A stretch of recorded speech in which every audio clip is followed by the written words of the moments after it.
Shalom Elohim, haleluya, puji nama Tuhan. Semangat pagi, Bapak Ibu Saudara yang dikasihi Tuhan kita, Yesus Kristus. Jumpa lagi bersama saya Pendeta Samuel Mawuntu dalam Renungan Pagi ke 2140 hari Renungan Pagi ini mengudara. Puji Tuhan. Bapak Ibu Saudara yang dikasihi Tuhan, sebelum kita membaca, mendengarkan, dan merenungkan firman Tuhan hari ini, mari kita berdoa. Minta pimpinan Roh Kudus. Kita berdoa.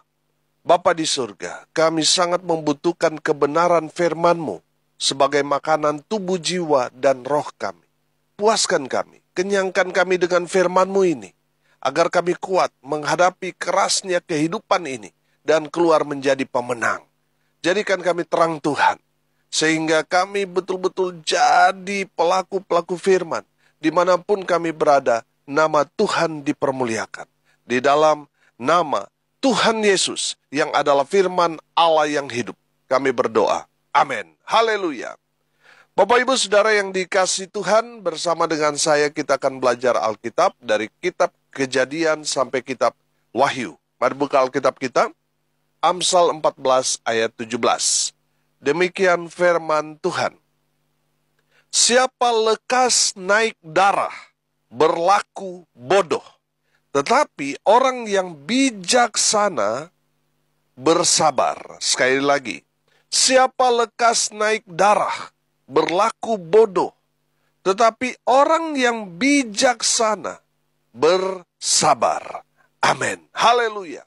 Hari ini kita mau belajar, saudara, tentang orang bodoh dan orang yang bijaksana. Siapa orang bodoh yang dimaksud firman Tuhan ini? Orang bodoh, orang yang lekas marah, orang yang cepat emosi, itu orang bodoh. Saudara, kalau kita mau mengenali orang ini bijaksana, atau orang itu orang bodoh, dari mana saudara? Dari karakternya, dari sifatnya. Kalau dia suka marah-marah, ini orang bodoh. Makanya orang yang cepat marah, ketika dia mengambil satu keputusan, cenderung salah. Makanya firman Tuhan ini jelas berkata, orang yang lekas naik darah berlaku bodoh. Saudara, kebodohan-kebodohan yang saya akan ungkapkan di sini menjadi satu pelajaran buat kita, supaya kita jangan jadi orang bodoh, tetapi jadi orang yang bijaksana. Amin. Menurut medis, orang yang lekas marah akan menyebabkan banyak sakit penyakit. Baik itu sakit liver, hati, darah tinggi. Lama-lama apa saudara? Karena darah tinggi tidak turun-turun karena cepat emosi, cepat marah. Akhirnya apa? Stroke. Dan berakhir dengan kematian. Saudara dengar ini baik-baik. Kalau saudara mati dalam kondisi seperti itu, saudara orang bodoh.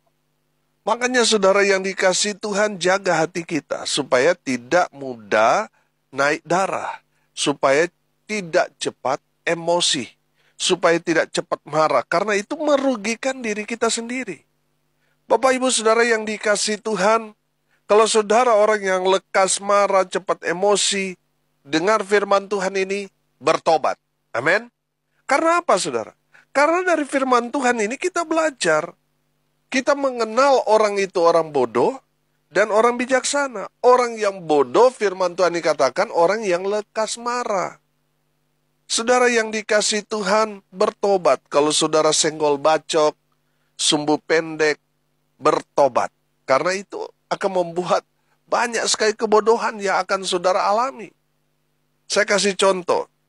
Orang-orang dalam Alkitab yang pernah melakukan hal-hal yang bodoh. Yang pertama, Kain. Kain marah ketika Kain melihat persembahannya ditolak, sedangkan persembahan adiknya, Habel, diterima Tuhan. Kain karena dia marah, emosi, akhirnya apa? Dia membunuh adiknya sendiri. Karena dia membunuh adiknya sendiri, akibatnya keturunan Kain ditolak oleh Tuhan. Dan Tuhan melahirkan keturunan baru dari Adam dan Hawa, yaitu Set. Bukan Kain yang meneruskan keturunan Adam dan Hawa, tetapi Set. Artinya apa saudara? Karena kebodohan Kain, dia ditolak. Bukan hanya Kain, tetapi keturunannya ditolak oleh Tuhan. Jangan sampai karena kebodohan saudara, akhirnya saudara ditolak oleh Tuhan. Makanya saudara, jangan berlaku bodoh, jangan cepat emosi. Karena itu akan membuat saudara sendiri akan ditolak oleh Tuhan. Tuhan gak suka dengan orang-orang yang sumbu pendek, yang cepat emosi, bertobat. Yang kedua, contoh dalam Alkitab, Firaun. Firaun ini adalah raja Mesir yang hidup di masa-masa Nabi Musa. Dan dia menolak dengan keras bangsa Israel untuk keluar dari negerinya. Dia menolak bangsa Israel untuk beribadah kepada Allah Abraham, Ishak, dan Yakub. Karena penolakannya itu, akhirnya apa? Tuhan mendatangkan tulah di Mesir. Saudara, uniknya, ada satu daerah yaitu Goshen di Mesir yang tidak ditimpa tulah. Kenapa? Karena di sana ada umat Tuhan, yaitu bangsa Israel tinggal di Mesir, yaitu tempatnya bernama Goshen. Saudara, Firaun sangat-sangat benci, sangat-sangat marah kepada bangsa Israel. Sehingga dia tidak mengizinkan bangsa Israel untuk pergi beribadah, apalagi keluar dari tanah Mesir.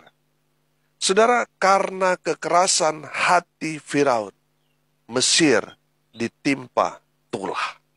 Saudara, saya tahu ada banyak orang ya memiliki roh Firaun yang melarang saudaranya, anaknya, pasangannya untuk pergi beribadah kepada Tuhan. Saudara, dengar firman Tuhan ini. Izinkan pasanganmu atau anak-anakmu, saudaramu untuk beribadah kepada Tuhan. Kalau tidak, saudara sendiri yang akan kena tulah. Mesir ditulah karena Firaun marah, mengeraskan hati, menolak umat Tuhan untuk pergi beribadah. Hati-hati, saudara, jangan sampai ada roh Firaun ada pada saudara. Dan akhirnya, yang akan ditimpakan tulah, yaitu saudara sendiri. Jadi bertobat, saudara. Yang ketiga, saudara, contoh dalam Alkitab, Miriam. Dalam Bilangan pasal 12 di sana, menceritakan bahwa Miriam dan Harun ini cemburu kepada Musa. Karena bangsa Israel ini hanya mendengarkan apa kata Musa. Sehingga Miriam protes. Dan dia berkata kepada bangsa Israel bahwa yang menyampaikan firman Tuhan itu bukan hanya Musa. Tuhan bisa memakai Miriam. Karena dia memberontak kepada otoritas. Apa yang terjadi kepada Miriam? Miriam menderita sakit kusta. Dia akhirnya dikucilkan. Saudara yang dikasihi Tuhan, dengar ini baik-baik. Kalau saudara memberontak, marah kepada pemimpin saudara, saudara sendiri akan menderita sakit.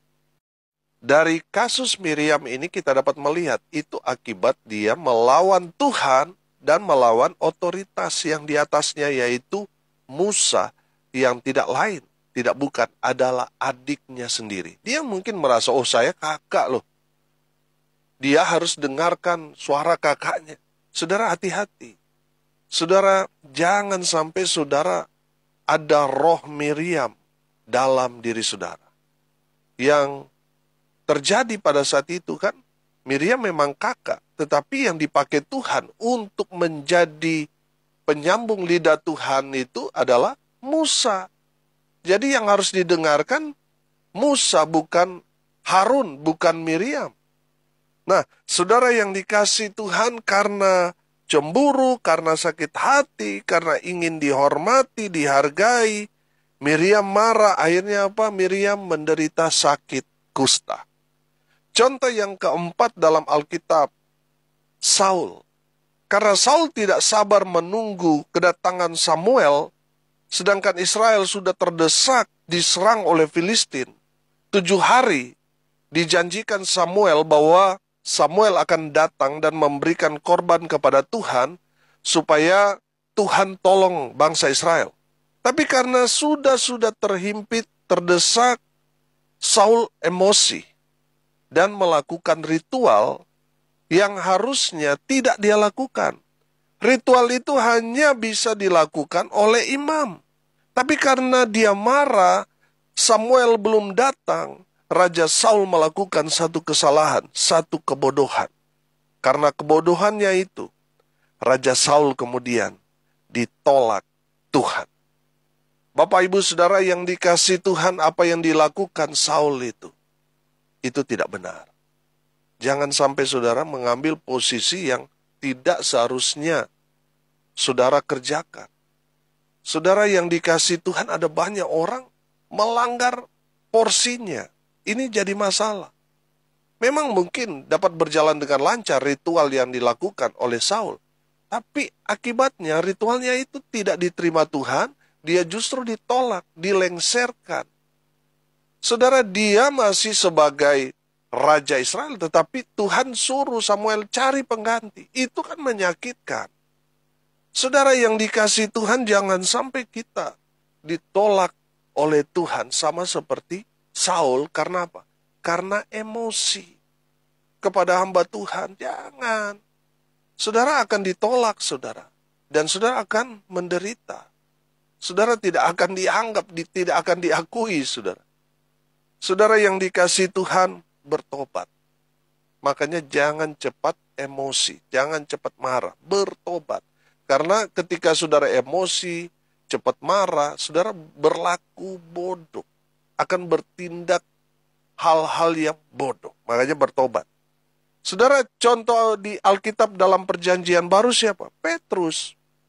Petrus pernah berkata kepada Tuhan Yesus ketika Tuhan Yesus memberikan kata-kata terakhir kepada murid-muridnya, di mana iman mereka akan tergoncang karena Tuhan Yesus akan menderita dan mati di atas kayu salib. Petrus bilang apa? Biarpun mereka semua tergoncang imannya, karena engkau, aku sekali-kali tidak. Apa kata Tuhan Yesus? Tuhan Yesus berkata, sesungguhnya malam ini, sebelum ayam berkokok, engkau telah menyangkal aku 3 kali. Petrus, waktu Yesus ditangkap, dia sempat emosi, dia sempat marah, dia melakukan hal yang bodoh. Dia mengambil pedang dan memotong telinga hamba imam besar sampai putus.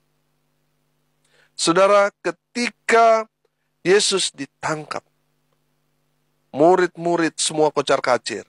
Petrus masih mengawal Yesus, masih mengikut Yesus pada saat itu. Orang-orang kemudian mengenal Simon Petrus. Bukankah dia ini salah satu daripada mereka? Bukankah dia ini murid dari Yesus? Dan Petrus menyangkal Yesus 3 kali sebelum ayam berkokok. Tergenapi, saudara.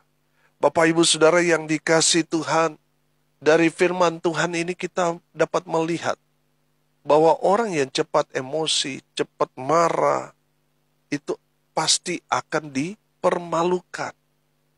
Saudara yang dikasihi Tuhan, ada juga cerita tentang Malin Kundang. Saudara, saya melihat dalam cerita Malin Kundang, memang betul Malin Kundang ini orang yang durhaka kepada orang tuanya. Tapi pada akhirnya, ibunya juga pasti menyesal dengan apa yang dia sudah ucapkan. Karena dia marah kepada anaknya, akhirnya dia mengutuk anaknya jadi batu. Saya percaya, ketika itu terjadi, ibunya pasti menangis. Pasti sangat terpukul, pasti sangat sedih. Karena dia pikir tidak mungkin akan terjadi seperti itu. Tapi, saudara yang dikasihi Tuhan, dari cerita itu, kita dapat melihat Malin Kundang menjadi batu. Saya percaya ibunya pasti menangis sedih, menyesal dengan apa yang dia sudah ucapkan.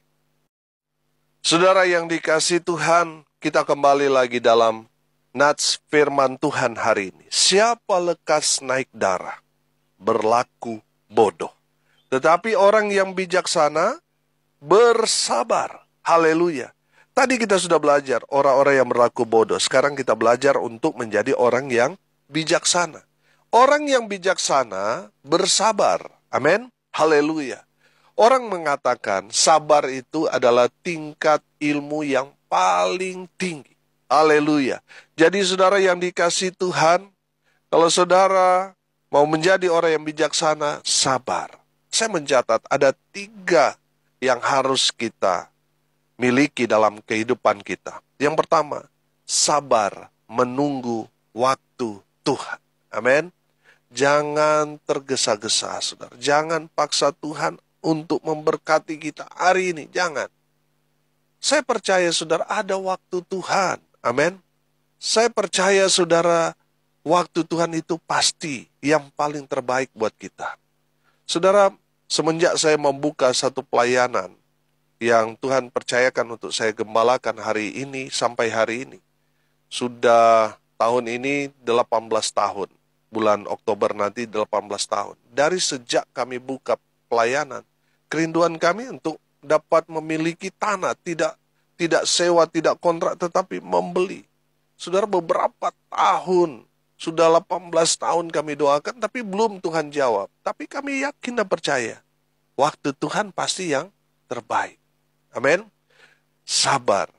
Kami tidak memaksa Tuhan, berikan hari ini. Tidak. Kami percaya waktu Tuhan itu pasti yang terbaik.